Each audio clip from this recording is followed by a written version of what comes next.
A Monster Calls by Patrick Ness. Understanding. I forgive you, Lily said, catching up with him on the walk to school the following day. For what? Connor asked, not looking at her. He was still irritated at the monster's story, from the cheating and twisting way it went on, none of which was any help at all. He'd spent half an hour sawing the surprisingly tough sapling out of the floor, and he'd felt as though he'd barely fallen asleep again before it was time to get up, something he'd only found out because his grandma had started yelling at him for being late. She wouldn't even let him say goodbye to his mum, who she said had a rough night and needed her rest, which made him feel guilty, because if his mum had had a rough night, then he should have been there to help her, not his grandma, who had barely let him brush his teeth before shoving an apple in his hand and pushing him out of the door. I forgive you for getting me in trouble, stupid, Lily said, but not too harshly. You got yourself in trouble, Connor said. You're the one who pushed Sally over. I forgive you for lying, Lily said, her poodly curls shoved painfully back into a band. Connor just kept on walking. Aren't you going to say you're sorry back? Lily asked. Nope, said Connor. Why not? Because I'm not sorry. Connor, I'm not sorry, Connor said, stopping, and I don't forgive you. They glared at each other in the cool morning sun, neither wanting to be the first to look away. My mum said we need to make allowances for you, Lily finally said, because of what you're going through. For a moment the sun seemed to go behind the clouds. For a moment all Connor could see was a sudden thunderstorms on the way. He could feel them ready to explode in the sky and through his body and out of his fists. For a moment he felt as if he could grab a hold of the very air and twist it round Lily and rip her right in two. Connor, Lily said, startled. Your mum doesn't know anything, he said, and neither do you. And he walked away from her fast, leaving her behind.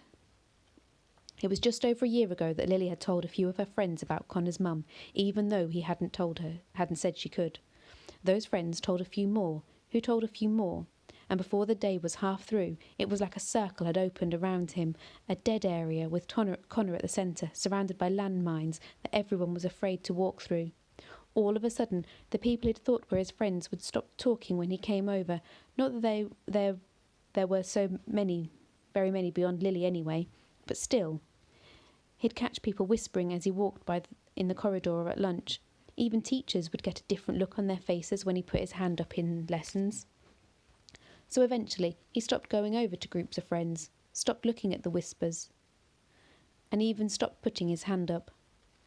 Not that anyone seemed to notice. It was like he'd suddenly turned invisible. He'd never had a harder year at school or been more relieved for a summer holiday to come round than this last one. His mother was deep into her treatments, which she'd said over and over again were rough, but doing the job, the long schedule of them nearing its end. The plan was that she'd finish them, a new school year would start, and they'd be able to put all this behind them and start afresh. Except it hadn't worked out that way. His mum's treatment had carried on longer than they had originally thought. First a second round, and now a third. The teachers in his new year were even worse because they only knew him in terms of his mum and not who he was before. And the kids still treated him like he was the one who was ill, especially since Harry and his cronies had singled him out. And now his grandma was hanging around the house, and he was dreaming about trees. Or maybe it wasn't a dream, which would actually be worse. He walked on angrily to school. He blamed Lily because it was mostly her fault, wasn't it? He blamed Lily because who else was there? This time, Harry's fists was in his stomach. Connor fell to the ground, scraping his knee on the concrete step, tearing a hole in his uniform. The hole was the worst part of it. He was terrible at sewing. You're such a spaz, O'Malley, Sully said, laughing behind him somewhere. It's like you fall every day. You should go to a doctor for that, he heard Anton say. Maybe he's drunk, Sully said, and there was more laughter, except for a silent spot between them where Connor knew Harry wasn't laughing. He knew without looking back that Harry was just watching him, waiting to see what he would do. As he stood, he saw Lily against the school wall. She was with some other girls heading back inside at the end of break time. She wasn't talking to them, just looking at Connor as she walked away. No help from Super Poodle today, Sully said, still laughing. Lucky for you, Sully, Harry said, speaking for the first time. Connor still hadn't turned back to face them, but he could tell Harry wasn't laughing at Sully's joke. Connor watched Lily until she was gone. Hey, look at us when we're talking to you, Sully said, burning from Harry's comment, no doubt, and grabbing Connor's shoulder, spinning him around. "Don't touch him," Harry said, calm and low, but so ominously that Sully immediately stepped back. "O'Malley and I have an understanding," Harry said. "I'm the only one who touches him. Isn't that right?" Connor waited for a moment, then slowly nodded. That did seem to be the understanding.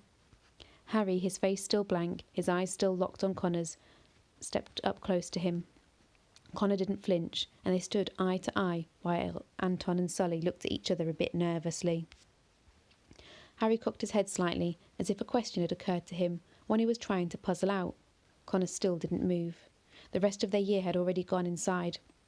He could feel the quiet opening up around them, even Anton and Sully falling silent. They would have to go soon. They needed to go now. But nobody moved. Harry raised a fist and pulled it back as if to swing it at Connor's face. Connor still didn't flinch. He didn't even move. He just stared into Harry's eyes, waiting for the punch to fall. But it didn't. Harry lowered his fist, dropping it slowly down by his side, still staring at Connor.